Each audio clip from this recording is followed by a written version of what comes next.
Is there anyone online now at this point? Because I would like to do a test. Can you see that the sound is working on Zoom? Yes? Test, test. Working? Sometimes we have a funny karma where we do a full lecture and it looks like it's working and then it's just empty and there's no sound. Yeah? Wonderful. All right. Who say it works? Agama. Ah, okay. Lila is there. Wonderful. Yes, thank you.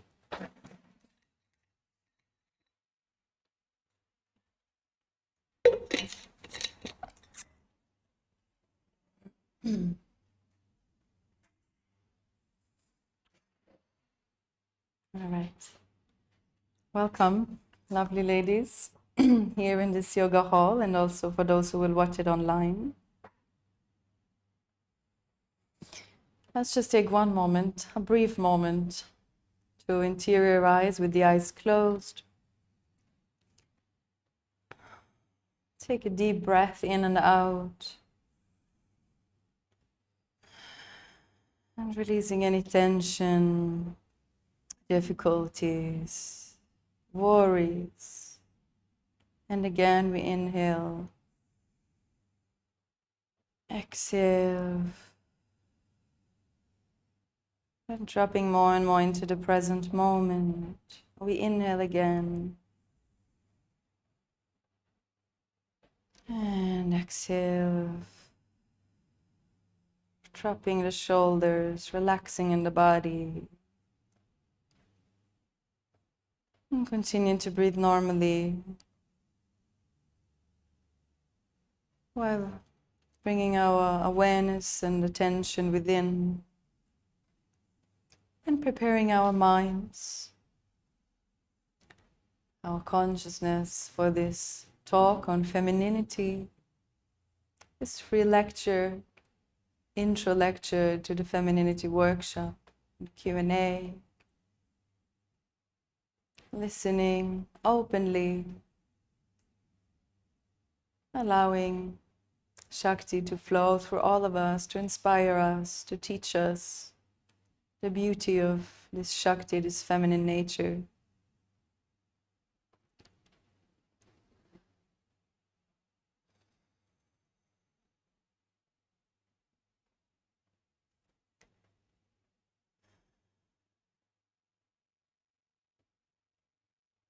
And take one last moment to feel into your body, emotions, mind, everything that's a part of you. And allow yourself to feel everything. All the manifestation within you, all the Shakti, all the femininity, without changing or judging, just perceiving it as it is.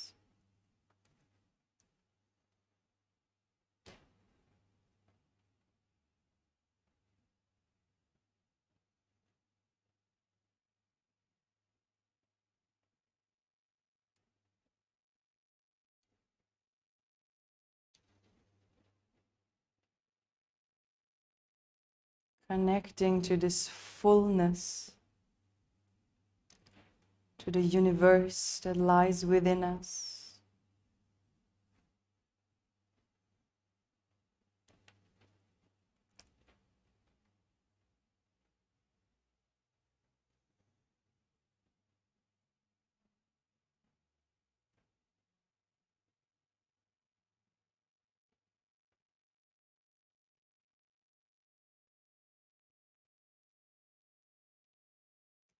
And gradually we come back. You can open your eyes.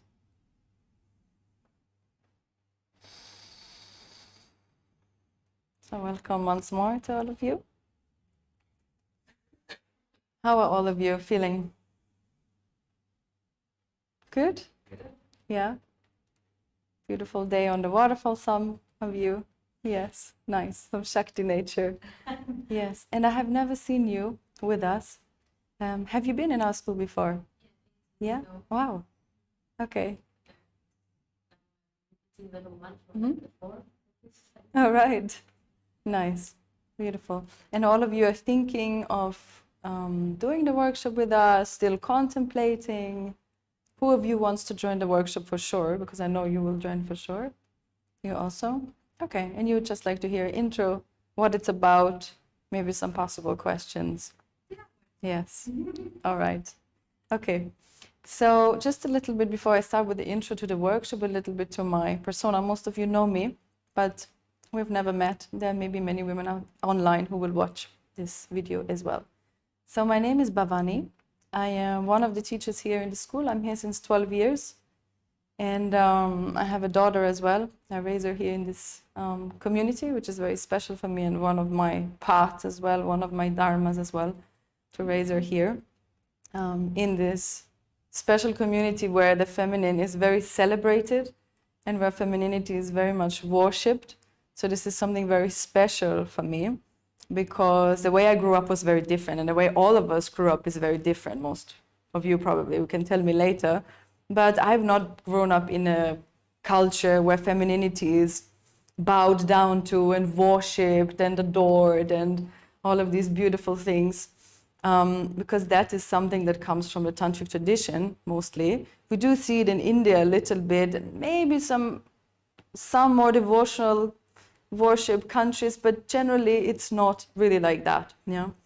And the way I personally, to give you a bit of an introduction to my persona and where I come from, I grew up with a very masculine father. Yeah, I appreciate his masculinity very much, I have to say.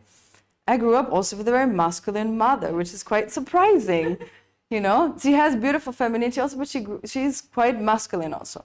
The world I grew up around me was very masculine. It was all, we grew up in a family full of sports, competitive sports from beginning to end. So my first 12 years, 13 years were just competitions and competitive sports every day, yeah. And I'm astrologically a Pisces. So Pisces in general are very yin, and there's a lot of femininity in them.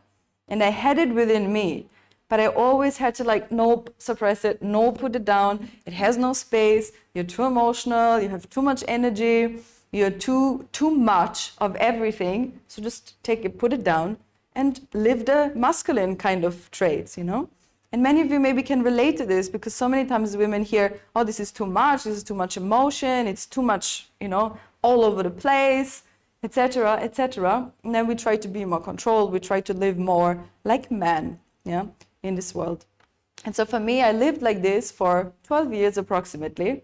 I functioned pretty well because I wanted to be a boy very much, and I was a complete boy with shaved head, and I lived this kind of life until I was 12. I started to get interested in boys, and I got into a trouble and in a turmoil. I was like, how am I supposed to do that? I started liking boys, and I was very masculine, yet I felt something in me was very soft and very vulnerable, but I couldn't show that. It was the wall and being hard and tough and all of this. I noticed when I was with this man, with 12, just to hang out, hold hands, a little bit like this, there was something in me that was very gentle. And I enjoyed being like that. As soon as I stepped out of this, I became very hard again and masculine again. And I was still dressed in boys' clothes, shaved head, and all of these behaviors.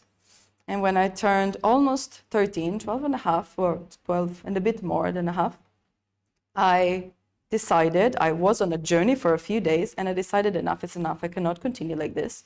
There is something inside of me that wants to be lived, and I have to kind of do this. So I started to go shopping with my mother. I bought all the girls' clothes, not just a little bit girly, but full on girly. And I went to school like this. It was one of the worst days of my life because it was so scary to go to school like this. I started to grow my hair slowly, slowly. And something inside of me started to be very, very fulfilled.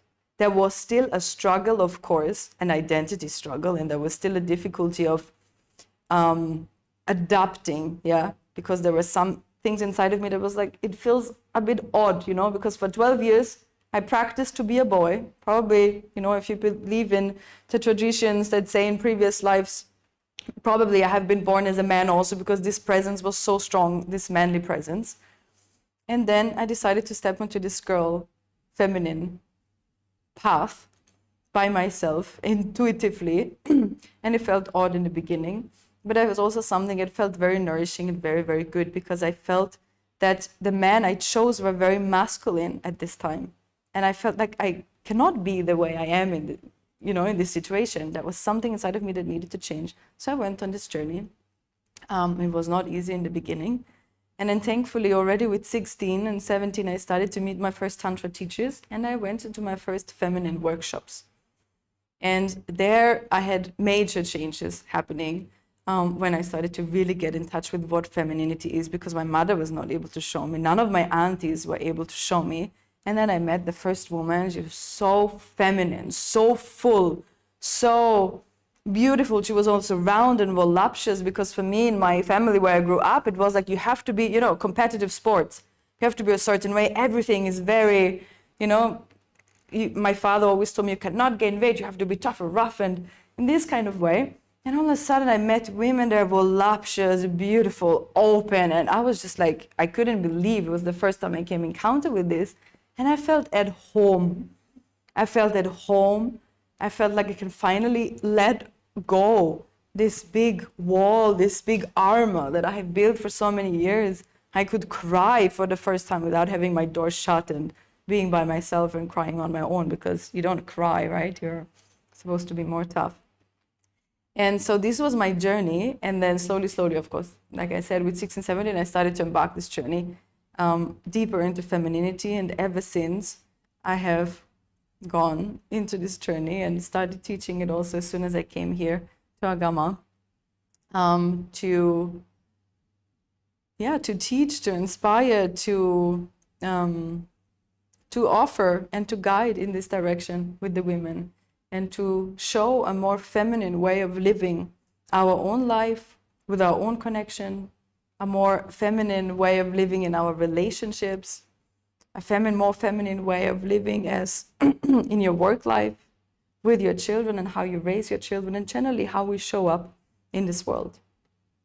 So this is a little bit to my intro of how I came here. There are many, many things along the way, and I will share more things on time of the workshop, of course. And maybe some of you can relate to some of these things already that I said. When it comes to femininity, because many of us have asked ourselves already, what is femininity really? Yeah. What is femininity? What are the qualities of femininity? And this is everything we will discuss in the workshop. Yeah, we'll look first of all, what is femininity? And for this also, we need to understand what is masculinity. What are the difference between masculine and femininity? Because, for example, I give you some example. Nowadays, in this modern world, when we look, and maybe some of you it will be politically incorrect, yeah, and maybe some of you will be challenged by that. But what is going on nowadays in the modern world has nothing to do with masculinity and femininity anymore.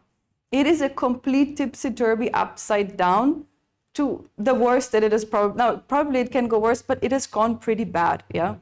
Where men have become women, women have become men, yeah? We have women try to compensate from all the suppression of years and years and years to be like, now we have to get to the top, and they're trying to reach to that top in a very, very masculine way. I have to achieve, I have to control, we have to be in power, we have to do this, we have to do that. There is no problem for women to come into their power, but we don't do it in a masculine way. Women have to come in their power through a feminine way, yeah? Because if we as women try to come to our power, which Shakti, first of all, means power. It means energy, yeah? So because often they say, or often women have been told, yeah, women is like the weaker link, so to speak, yeah? But if you really look, Shakti means energy, it means power, a tremendous amount of power and energy, yeah? This is what we are. It's very, very powerful. And it's not about looking what is more strong, is the feminine more strong, or is the masculine more strong? It's not like that. But there is an essence, there is a nature of femininity.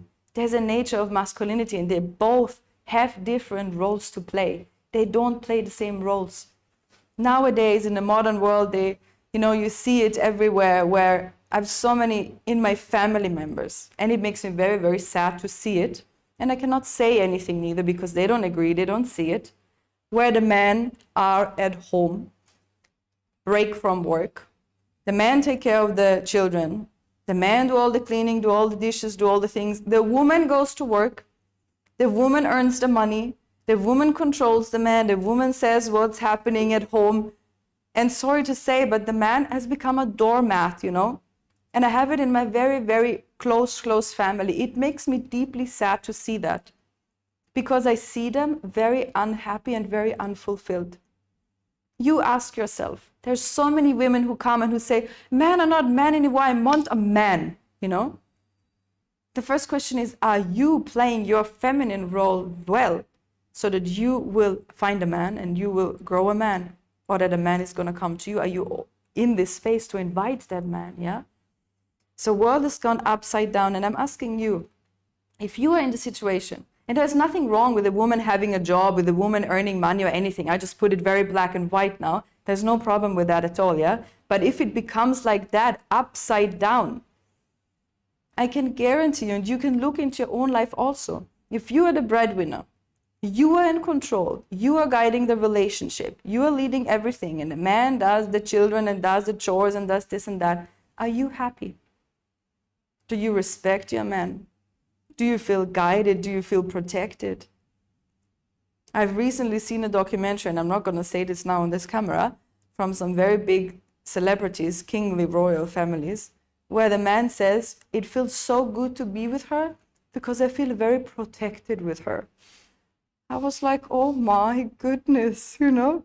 The man said it of the woman. There's nothing wrong with women having a protective nature too, yeah? I'm a mother, I'm very protective.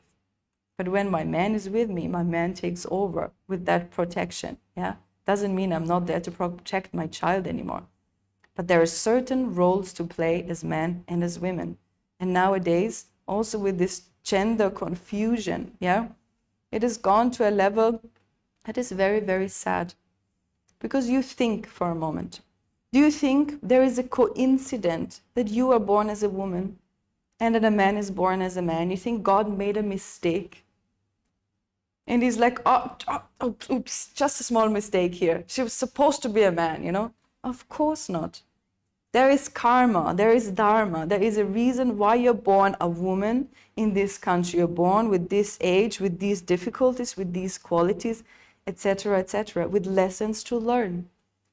By the simple fact that you are born a woman and a man is born a man, you have a dharma. Maybe you don't know your other dharmas yet. The dharma is the mission, your life mission, your purpose. You know already right now that one of your dharmas is to be a woman, yeah?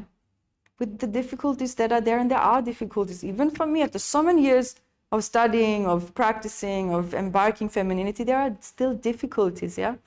But this is my path. My dharma is to be a woman, to play my part as a woman as good as I can with the difficulties there are, to play it harmoniously, to play it beneficial in my relationships, in my own life with my child, to inspire my daughter and to show her how to live this way, and to embark this journey as a woman, yeah?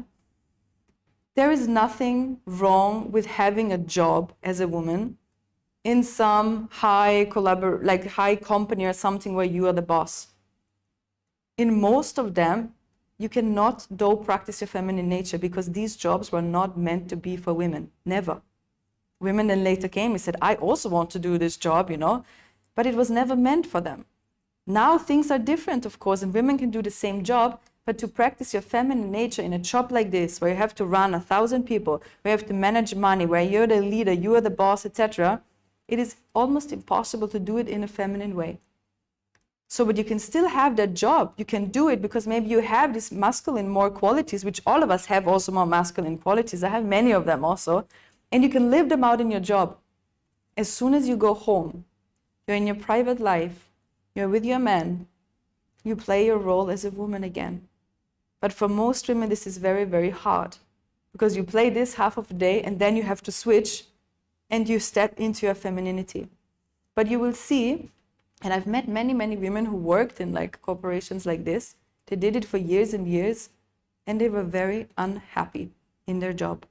They were not fulfilled in their relationships because if you play upside down in your relationships again and again and again, they don't last. Because The woman is the one, she feels like she's always the one who controls, who guides, who leads, who does everything. She doesn't respect him as a man and as a leader. The man thinks the woman is just controlling and putting her down. He feels demasculated and all of that. And he is going to be fed up very soon, and the relationship is not going to work.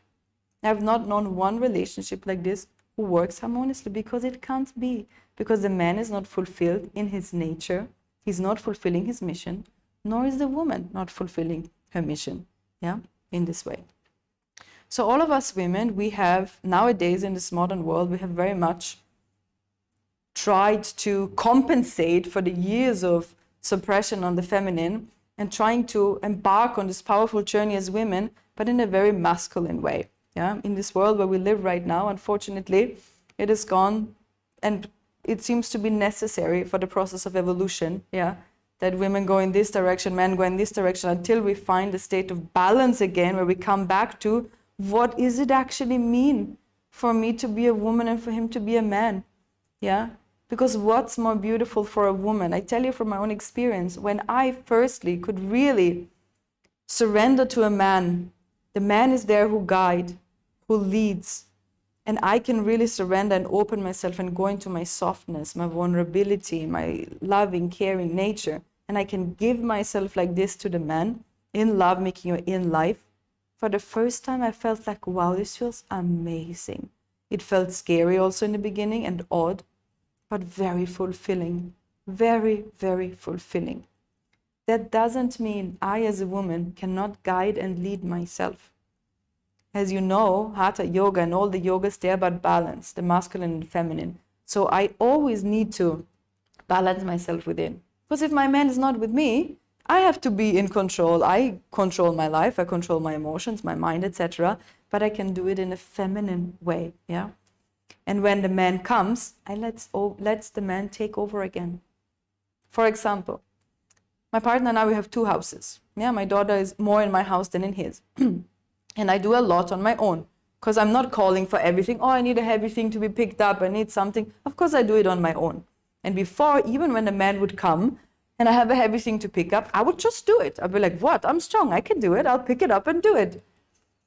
And then I would feel like, wow, I'm strong, I can do it. I'm self-efficient and all of this modern thing where we're like, think we are so independent and we don't need a man and nothing. But how beautiful it is when I'm in my softness, and not because I cannot do it, but from a state of surrender and from a state of appreciating my man also for him masculine traits. I ask him, honey, can you please help me open this? It's super heavy to open. He feels great in his masculinity. He feels he's helping, he's the provider, he's doing. And I'm the muse who is there adoring him while he does it. And everybody plays their part. I know I can do it. My daughter, she's really funny. So many times I tell her, I'm like, honey, let the man do it. Why do you need to compete with men? Because we all tend to compete with men. Women are not supposed to compete with men. We're supposed to be adoring the men, loving them, worshipping them, the other way around also, of course, surrendering to them, but not competing. The feminine nature is not competing. It's a very masculine trait. And then my daughter says, no, I can do it. I will do it. I'll compete with them whenever we have a karma yoga day here. And then I explained to her, I said, honey, she said, if I don't do it, I'm weak.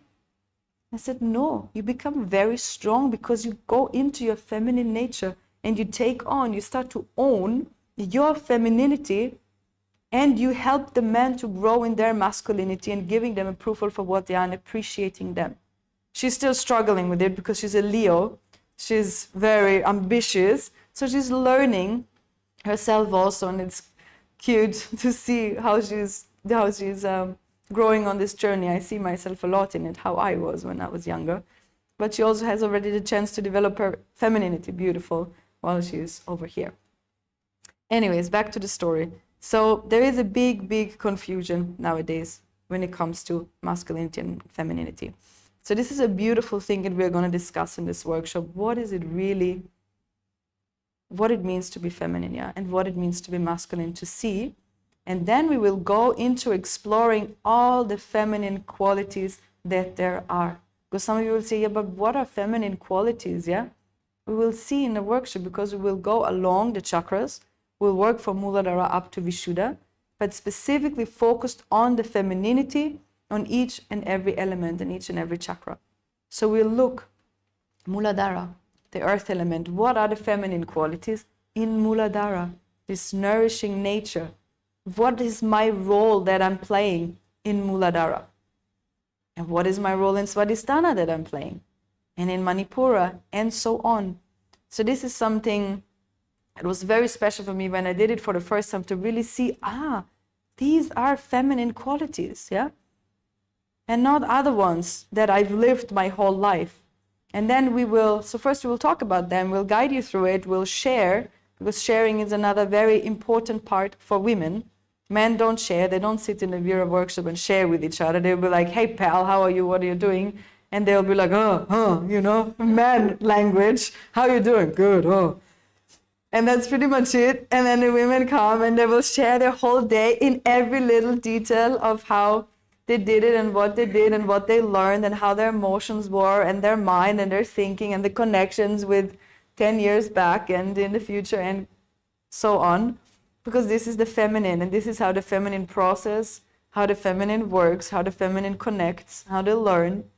So there will be also sharing in it to see how are we doing in the workshop individually? How are we doing together? How do we inspire each other? And it's very important in this workshop that we have a group. Because when you look back into the old days of women, let's say in some tribe, man is going hunting, women are together, they take care of the kids, they do whatever they have to do, but they are always together, Everybody takes care of the children, everybody helps each other. There is this togetherness with women. And like I said, we often compete with each other. But the way the feminine does it is, there's this togetherness, being together as a whole, sharing together, inspiring each other, loving each other, helping each other, doing everything together, learning from each other and inspiring each other. This is why it's so important to have these workshops in groups together as women and to be like, okay, this Muladhara is a bit of a weird thing for me. I can't really connect to it. It's something a bit odd for me. I'm not familiar with it. But how does she do it? She's like, wow, she has this Muladhara feminine qualities. Maybe I can learn from her.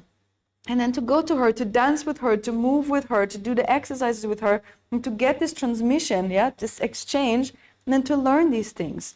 And this is something very beautiful in general in feminine workshop on the path of Tantra, to work with transmissions, where we learn from each other and where we transmit these energies to one another. Simple example. Let's say you go on the road out, you walk with your man, and you see another woman and she's stunningly beautiful.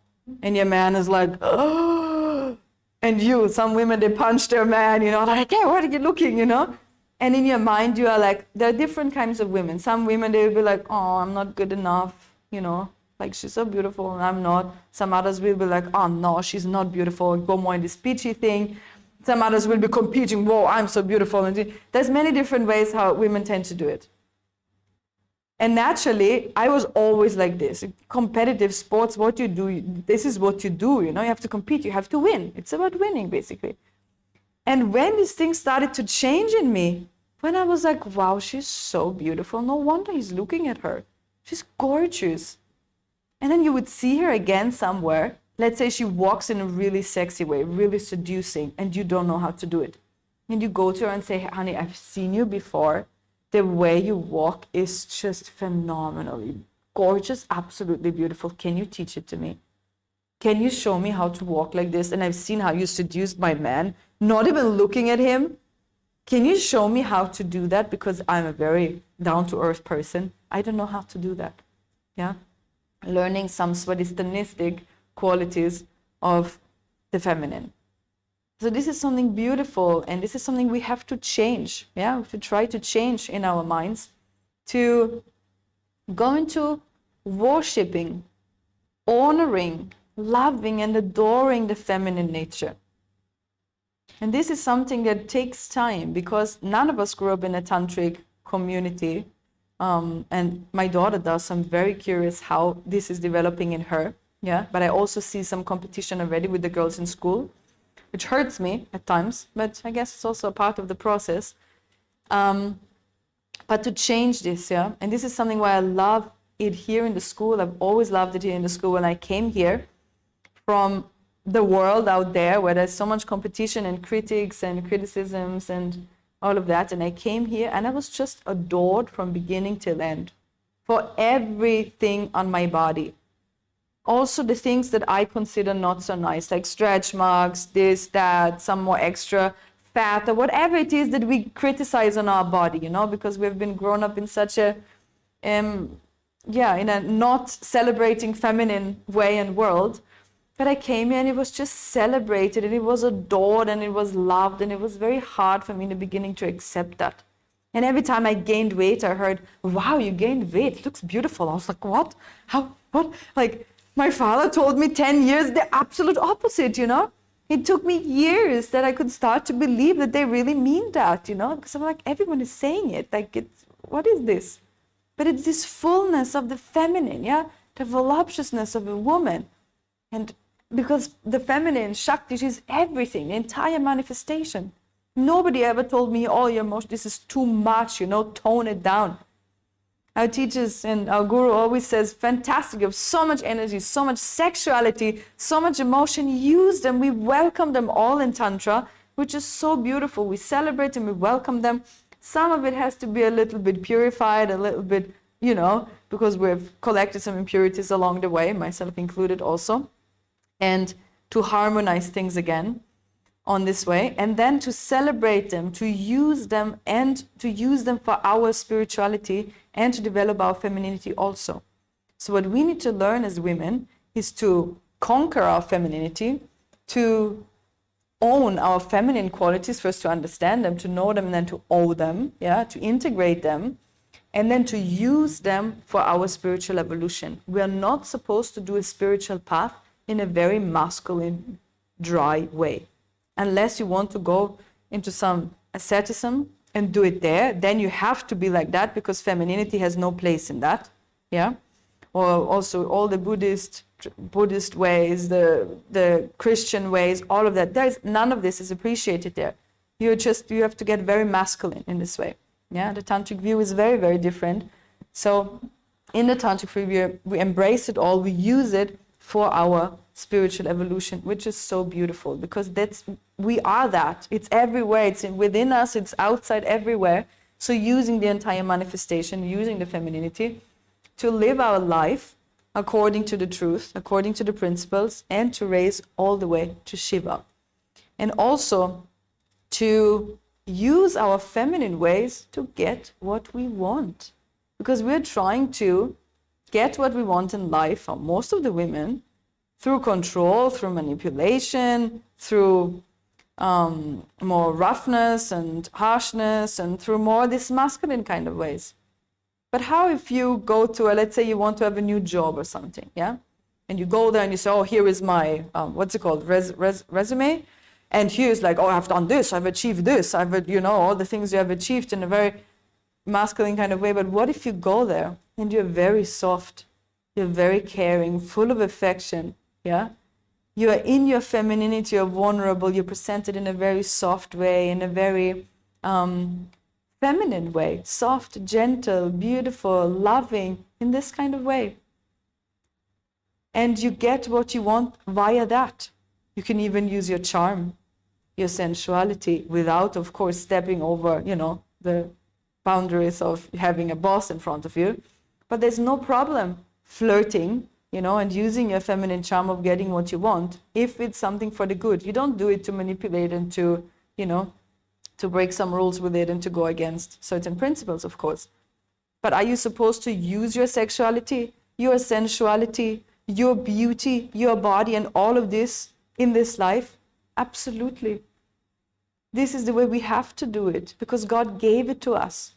And not as a coincidence, He said, we give it to you, honor it, love it, yeah? Love it to heaven, and love it so much that you'll reach all the way to God with it, yeah? And inspire others with it also, and use the feminine ways to live your life, yeah? And many of us say, but it feels so, I've heard from women, they say it feels so weak, yeah, to do it in this way. It's just because we have put that into our heads, that this is strong, a masculine thing is strong, this is how you achieve things. Have you ever tried it the other way and seen what fulfills you more? I'm not saying the other thing cannot get you where you want to in terms of achievement and your material goals in life. But in terms of deep fulfillments of the soul, and in terms of riding your path to enlightenment as a tantric, yeah, because you can do it differently as an ascetic, but as a tantric, this is the way to go, to embark on this journey and to embrace all of that. And this is a wonderful journey, and you will see how your entire life, your emotions, your mind, your fulfillment starts to change when you live your life like this. So this is a very, very beautiful journey. Let me see if there are some more things I want to share. I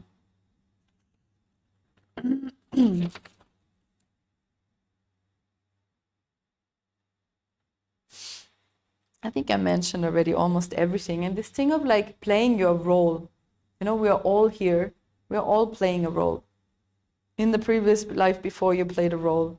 In the next life, if there is one, you'll play another role. It's another role to play. When you go on the stage and you play Hamlet or whatever you play, you try to play it as accurate and as well to the script as you can, right? So when you come here as a woman and you start playing your script as a man, you know, is it going to lead you to where you want to go? Is it going to help you fulfill your mission, to learn your lessons and all of that? How can it be? It's not possible. You have a certain karma, you have certain lessons as a woman to do and to fulfill. Then you change yourself to be a man and you're trying to, it's impossible. It cannot be. Yeah, there's a reason why God made you the way you are. And so this modern way of gender changing and all of that is very, very sad. Yeah, very sad, because it brings a lot of pain in the end for these souls, because they're not living up to their dharma. They're not living up to what they are meant to do. Yeah. And of course, everybody can do what they want to do. I don't think it in any negative way at all. But I can see it in my own family also. They raise some of our children in a non-gender way. It becomes a fashion nowadays, where you raise your children non-gender identified or whatever you call it. You give it a name that works for man, for woman, and for girl and boy. And it goes, the rabbit hole is very, very deep. But I can see already the pain that it brings and the confusion that it brings. And it's sad to see it in this way nowadays. But it's a part of what's going on right now.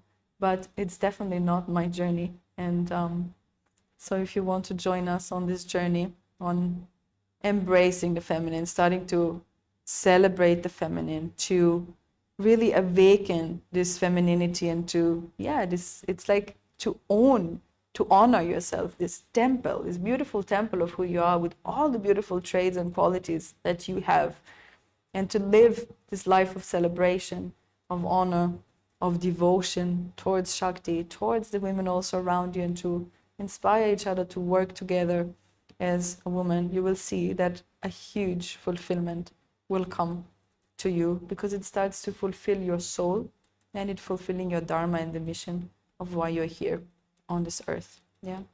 And we can never run away of dharma. It will come again. We're not learned that. We know it. If you have not learned your lesson in a relationship, is it dissolved or is it coming again? It comes again. You run again against the wall until you realize, hey, what am I doing? I'm still making the same mistakes 10 years already. Some people never see it in this life. And some of us are more blessed. And we're on a spiritual path. Consciousness is, we're opening to consciousness, and we can see when we are making the same mistakes over and over again.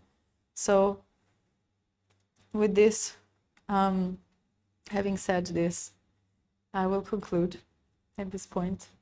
And if there are any questions, I'm happy to take them. Or maybe I'll say a few more words. So I said already, we will start in the workshop with talking about femininity versus masculinity, and having some time dedicated to that with exercises.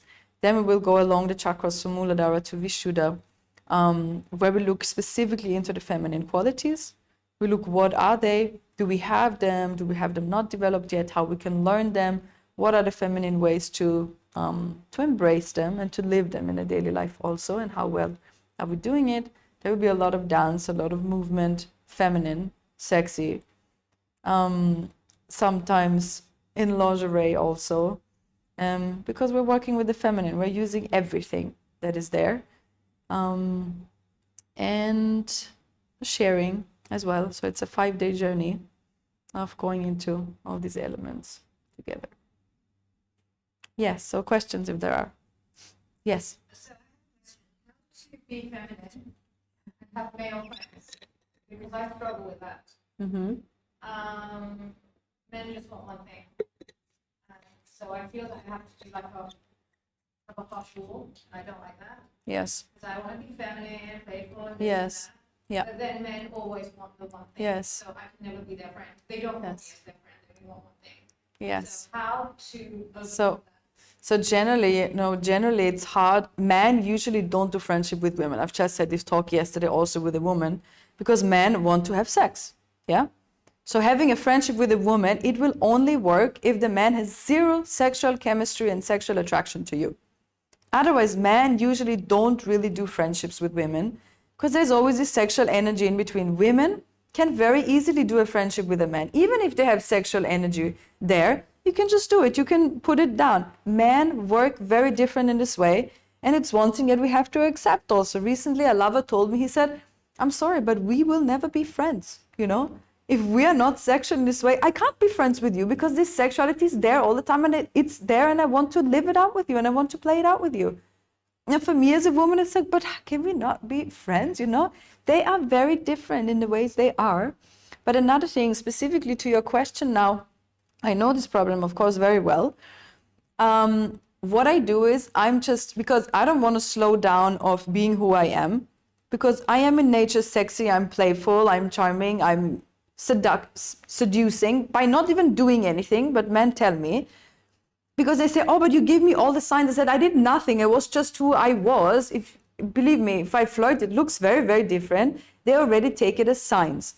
And as soon as I see that, what I do is I just communicate with them. I tell them, I'm not sexually attracted to you. Nothing sexual is going to happen between the two of us. I only want friendship, you know?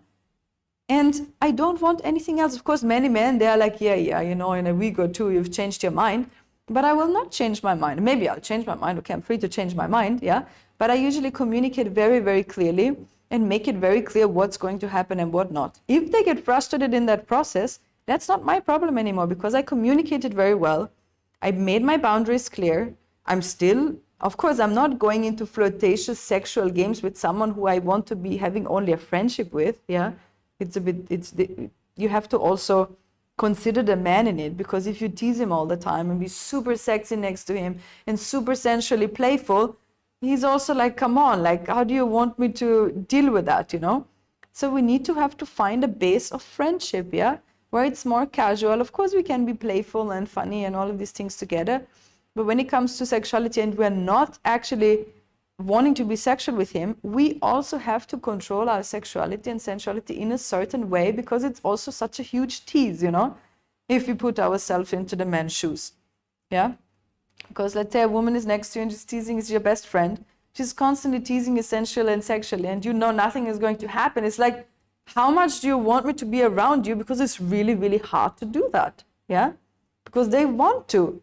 Because in their way of connecting, they can very well connect with a woman via lovemaking. Super easy. It's the best way for men to connect a woman is via sex. And for her, it's via talking and doing fun things together and doing all the feminine things together with a man. And it's just very different, men and women, yeah? So of course, be yourself, but also be appropriate in the situations when you know you don't want anything from that person. You know he has attractions to you. Don't tease him and don't put it in his face all the time, but still be yourself, of course. Make it very clear of what you can offer and what you cannot. Then he knows. If he's still thinking something is going to happen, then this is his responsibility. And yeah, that's the recommendation. I had men who I was very clear, and I said it again, and I said it again, and I said it again, and again, and again, and again, until I said, we cannot have a friendship anymore. It's not possible, because you keep on hitting on me, you keep on being disappointed, you keep on being frustrated in the situation. I'm not trying to be sensual or sexual with you. and it's not possible. It's not working. So. But I watch like other women who are more sensual than me, more sexual than me, more everything than me. They're having like male friends, and I'm just like, this can't be. Like, But I can guarantee you that these male friends want to make love with her for sure. They're still her friend. Whereas with me, they don't. When they find out they won't go down that road, they don't friendship. So it's just like. There's maybe something individual also. I'm not sure. There we have to see also the individual karma and individual thing that I cannot answer to the point right now. Yeah. But I'm happy to discuss it with you in private. Anything else?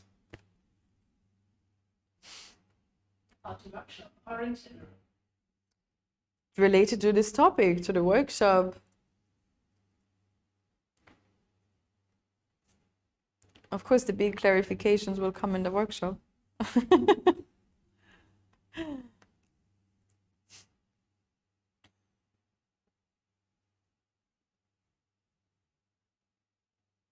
And also for the women online, if you have any questions, please write them also in the chat so I can see them and I can answer them also.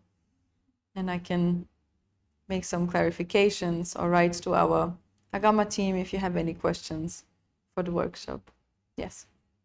I have one question, another question. Someone told me that, like you just said, if you see a woman that has the traits that you want, you be around her and listen, you can learn and get those traits as well. But someone told me something controversial that actually the way to get it, the best way is actually to sleep with her. To what? To actually have sex with her. Like, is that true or not? So there is another way also. Some of you maybe have done the Tantra workshops already, where you know that there is a big transmission when you make love. Let's say someone wants to learn how to orgasm, yeah? And I'm a woman who knows how to orgasm. I can be with that woman either in a threesome or just with the woman, and I can transmit my energy so that it will overspill to her also, and she can learn how to orgasm. This is also what I did. How to do it? Well, you make love together, you get into this space together, the woman is in the space transmitting this energy, and it's like this energy it's like it's overspilling, you know? It's overflowing, there's a transmission energetically. It's like when you're in a yoga class, why do you think you have a teacher in front of you? You can go home and you can do your practice alone. How well do you feel your Muladhara at home and how well you feel it when your teacher is in front of you? Because when someone has it, they can give it to you. He's like a carpenter who knows how to do carpentry. He can teach you how to do carpentry. It's an initiation into it. It's not the same, of course, than a lovemaking, but they're initiations into it, yeah? It's not just, hey, I'll show you the physical thing of carpentry. There's an energy exchange also. There's like this energy of me being able to do it. It's transmitted to this person. So it's the same in lovemaking. This is how I also learned how to orgasm with my partner when he was still with another woman in the beginning. We had made love, all of the three of us together, and she went into states of orgasm, and I slowly started to pick them up. Yeah? It's like you start copying it, you start to feel the energy, you start to feel the waves, and slowly it starts to overcome you, and you start to orgasm. You're like, but I've not done anything, you know? I was just in the space around her. And I was sometimes then being there, watching her making love with her partner, just seeing it, observing it, sitting in the energy, feeling it, and I could feel these orgasmic waves through me, and all in a sudden, something in me opened. That energy was planted within me. Yeah, that was not there, not developed before. It was planted within me, and then I could just re-enter this state of orgasm again and again. So this is something very, very special and very powerful in Tantra. And yes, it's true. When we used to have this workshop for, what did we have it? We had it for 7 days or something, from morning till evening, 6 hours. There we had also many things where women had to not sexually sleep with each other, but have a sleepover together with the woman that you had a sister of the day, to get certain transmissions from her in the night while sleeping, spending time together. Also, if you wanted to be sexual, you could be sexual, of course. And that was not a requirement or something, but if you want to, you could have gone in there, of course. It's not in the workshop. You don't have to be sensual or sexual or anything like this with a woman if you don't want to. Sometimes the workshop is a little, what to call it, naughty, you know, for women, but not in a very mildly. If someone wants to, you know, sometimes when we are in lingerie, things can get a little juicy. Let's call it like that. Yes. All right. So then we'll conclude for today. If you have more questions, you can ask them, of course, later on. All right. So thank you, all of you. Namaste.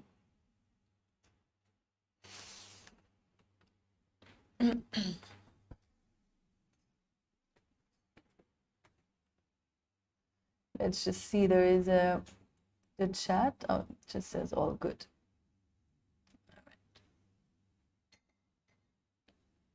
Recording stopped.